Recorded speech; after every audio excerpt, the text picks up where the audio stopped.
माझे आजोबा बाबा आमटे यांनी 1949 साली आनंदवनाची मुहूर्तमेढ रोवली. इथे सेवेचे रामायण लिहिल्या जाईल असं बिनोबाजींनी म्हटलं होतं.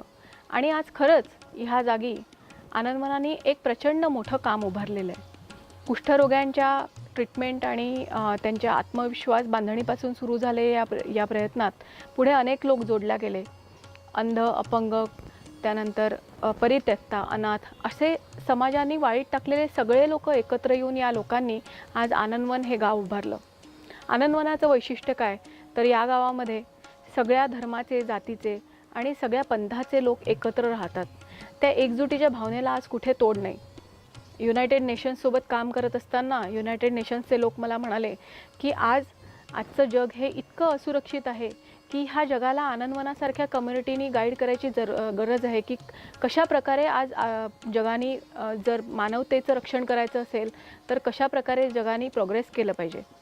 आनंदवनात आज तुम्हाला विश्वास बसणार नाही पण गेल्या 67 वर्षात 26 लाख लोक उपचार घेऊन परत गेलेली आहेत. रोग्यांचे उपचार चालू झाल्यावर काही रोग्यांनी अशी इच्छा व्यक्त केली होती की आम्हाला वरोऱ्यातील एका थिएटरमध्ये संत तुकाराम हा सिनेमा बघायचा आहे. बाबा महत्प्रयासाने त्यांना त्या थिएटरमध्ये घेऊन गेले आणि सर्वांनी सिनेमा बघितला.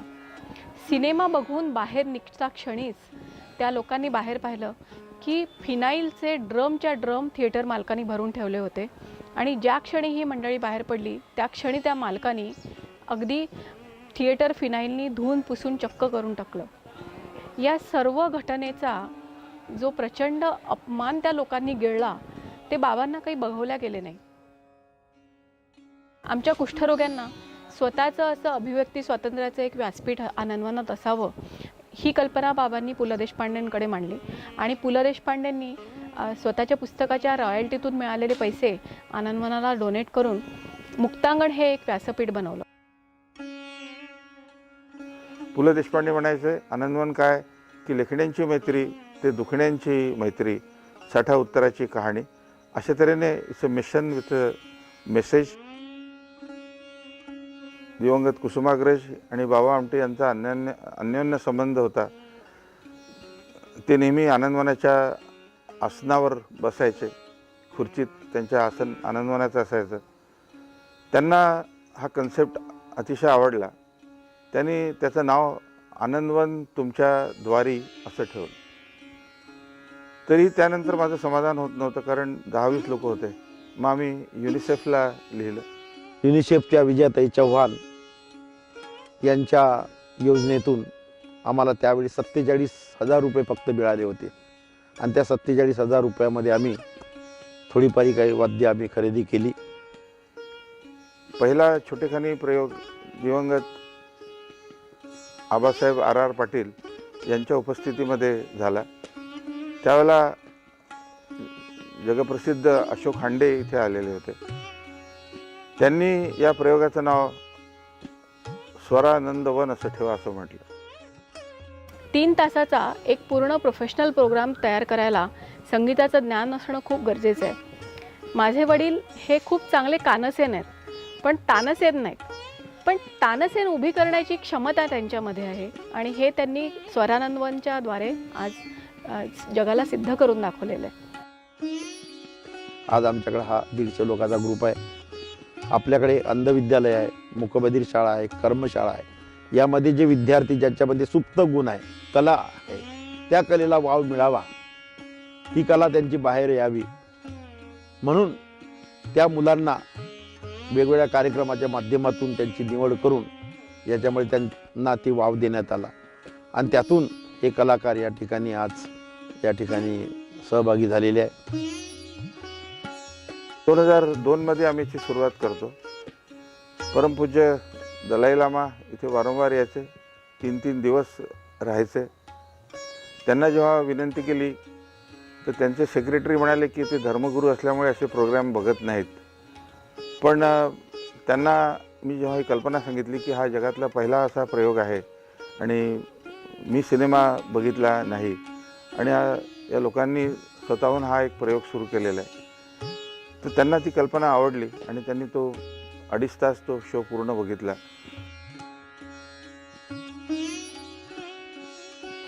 स्वरानंदाचं साध्य काय झालं तर या सर्व कलावंतांना एक विशेष ओळख मिळाली.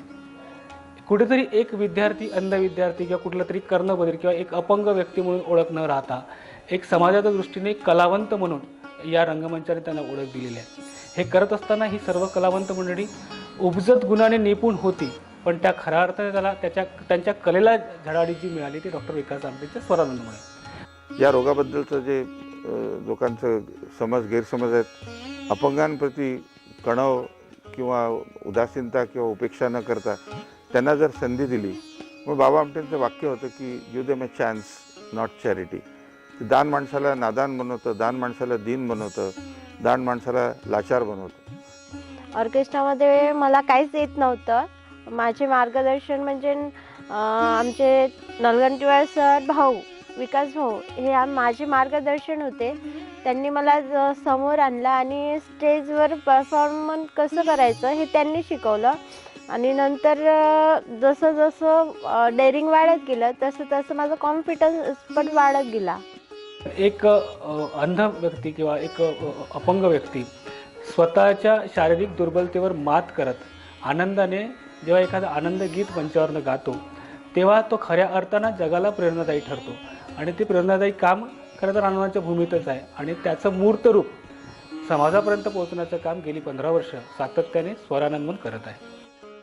आम्ही हँडिकॅप असल्यामुळे आणि सर्वसाधारण नसल्यामुळे त्यावर तसं प्रॉब्लेम तर खूप येतात, पण कसं आयुष्य जगायचंच आणि माझी मुलगी आहे, माझे पती आहे, यांना सांभाळावं लागणारच आहे. त्यामुळे जे दुसरे आपलं काम करू शकणार नाही, घरातली कामं तरी स्वतःच करावं लागेल. ज्यांना मंचावरून बघताना मंत्रमुक्त व्हायला होतं, परंतु त्यांच्या जीवनाची वास्तविकता बघताना आपण कुठेतरी निशब्द होतो. आता हे सांगताना काही उदाहरणं ठळकपणे आपल्याला सांगावीशी वाटतात की ते म्हणजे आमची ऑर्केस्ट्राची करीना कपूर, जिला आम्ही गमतीने म्हणतो ती मंगल, एक अनाथ मुलगी माटुंगा येथील श्रद्धानंद अनाथ आश्रमातून ही 2007मध्ये आनंदवनात आली. अशा वेळेस ती जिल्हा परिषद प्राथमिक शाळेतून 7वीपर्यंत शिक्षण घेते. 7वी नंतर पुढे काय तर अंध विद्यार्थ्यांसोबत शिकून ती 17 नंबरच्या फॉर्मद्वारे SSC परीक्षा पास होते. पुढे आनंद निकेतन महाविद्यालयातून ग्रॅज्युएट होते आणि आता MAचं शिक्षण घेते आहे. आणि हे सगळं करत असताना स्वतःचा शैक्षणिक विकास करत असताना कुठेतरी आपल्यासारख्या अपंग व्यक्तींना रंगमंचावर नाचताना, हसताना, बागडताना बघून तिच्यातलाही एक कलावंत पुढे येतो आणि ती ऑर्केस्ट्राची करीना कपूर बनते. उंची काहीही असो, तिच्या कर्तृत्वाची, तिच्या नृत्य सामर्थ्याची उंची ही जगाला पटवून दिली अशी ही मंगल.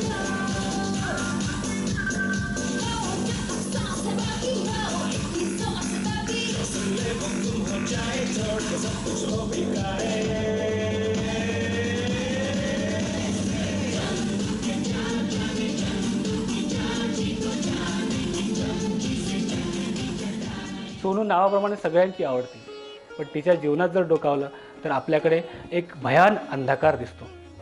अंध आणि मंदमस्क असा मिश्रण जिच्या जीवनात झालं त्याचं जीवन काय असावं. कुठेतरी कळतं की 18 वर्षानंतर आनंदवनात संधिनिकेतन नावाच्या कर्मशाळेत शिक्षणाची सोय आहे आणि ती आनंदवनात दाखल होते. तुला काय वेगळं येतं ग असं म्हटल्यानंतर एक ताण घेते आणि ती ताण शेवटी पुढे जाऊन स्वरानंदची एक आवाज बनते. एखादं गाणं एकदा ऐकल्यानंतर जसंच्या तसं, मग लता मंगेशकर असो की आशा भोसले, त्या आवाजात कितपत सादर करायचं ही दैविदत्त देणगी तिच्याकडे आहे.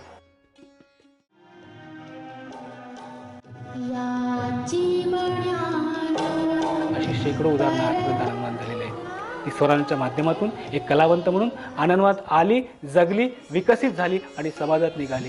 एक स्वरानंद हे एक असं मंच ठरलेलं आहे की जगाला दिशा देते आहे, की कलेच्या माध्यमातून, संगीताच्या माध्यमातून स्वतःचं अस्तित्व सिद्ध करत आहे.